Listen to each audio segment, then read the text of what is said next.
to be fixed, and I don't give a damn if I get fined because that shit cheap, and I am tired of the shit. Because I've been nice and I've been humble with it, but I am tired of the shit.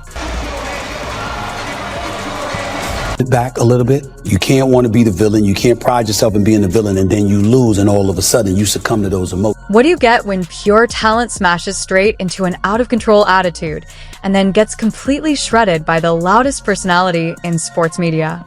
You end up with Angel Reese's most embarrassing week so far, highlighted by a Stephen A. Smith takedown so brutal it practically needed a viewer discretion alert. This wasn't your typical WNBA storyline. It was a total collapse, emotional blow-ups, Twitter chaos, and a harsh, unfiltered dose of reality that revealed the messy truth hiding behind the headlines. So, let's start with the train wreck known as the Chicago Sky. With a 5-13 record, they're plummeting fast, hovering near the bottom of the league, while Angel Reese, praised by her supporters as a consistent double-double machine, is stacking stats even as the losses stack even higher. Dropping 7 of their last 10 games isn't just ugly, it's a giant red flag that something deeper is falling apart within the team. Please don't forget to like the video and subscribe my channel for more awesome content. Thanks. It's not about black and white. It's about that white player and that black player. Why? Because of the history that they had before they came to the WNBA. Instead of helping stabilize the team or stepping up as a leader, Angel Reese has gone in the complete opposite direction, loudly displaying the opposite of composure. The warning signs were obvious: visible irritation, on-court outbursts, and a fuse growing ever shorter.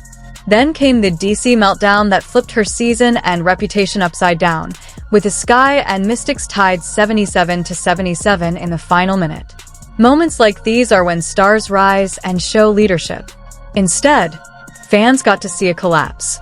After Shakira Austin missed 2 clutch free throws only to recover and score off her own rebound, Reese tied the game with a pair of her own free throws. For a brief instant, it seemed like she might regain control. But the real chaos hit when Chicago contested a late foul and the players huddled on the sideline. Crosby, VP of basketball operations and a seasoned veteran, stepped in with a clipboard to offer guidance. Rather than respond professionally, Reese, visibly angry and sulking, slapped the clipboard out of his hands with enough force to resonate across the arena. And just when it seemed things couldn't get any worse, Reese made sure they did. No apology, no taking responsibility. Instead, she hopped on Twitter like a rebellious teenager after detention and posted one of the most tone-deaf messages in WNBA history. She wrote about how those were pissing me off and gave shout-outs while insisting it was just the heat of the moment, adding that she wouldn't apologize because, in her words, not happening again. The grammar was messy, but the meaning was crystal clear. Zero remorse, zero self-awareness, and all ego. That's when Stephen A. Smith stepped in like a verbal wrecking ball on live TV. He went full force, delivering a demolition of Reese's behavior that left no room for doubt. Her actions were labeled unacceptable, childish, and toxic to a team already teetering on the edge. Smith's critique was harsh but fair, cutting through all the distractions to highlight a bigger issue.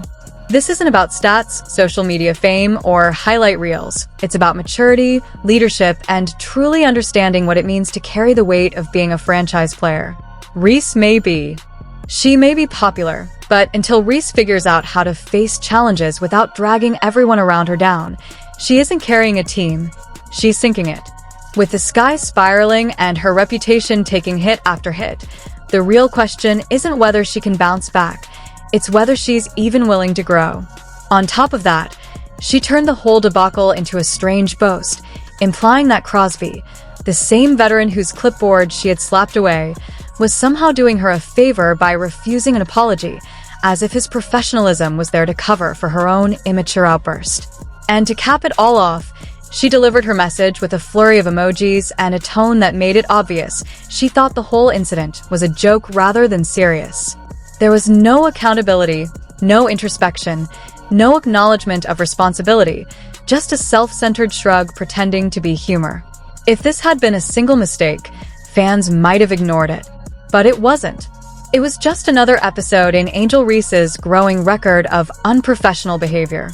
Just 2 days before the clipboard incident, she was already viral for hijacking a post-game press conference, throwing out profanity and thin threats at WNBA referees. It looked less like an interview and more like a meltdown. Then Stephen A. Smith stepped in and delivered a harsh but overdue reality check on national TV. He didn't just criticize the clipboard slap or the tweets. He dismantled the attitude behind it, calling out the jealousy, entitlement, and immaturity hurting the league. And he did what no one around Reese ever does. He brought up Caitlin Clark.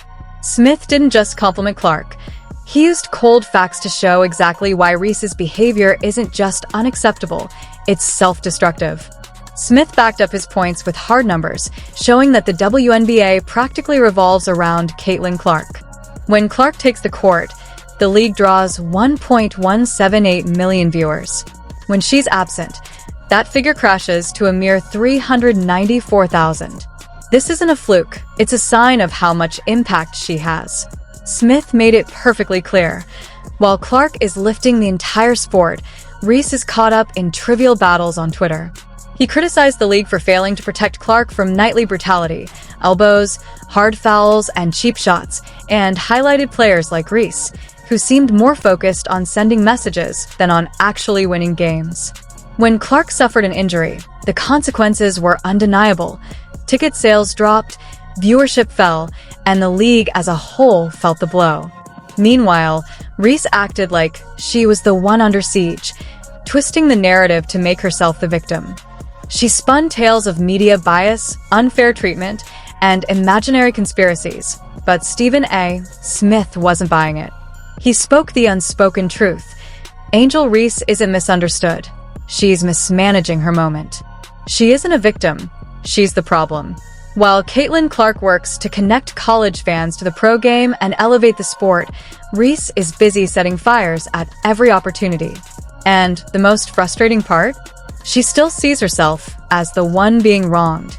Smith's closing message hit like a siren. Get on board or get left behind, because the Caitlin Clark train isn't waiting for anyone.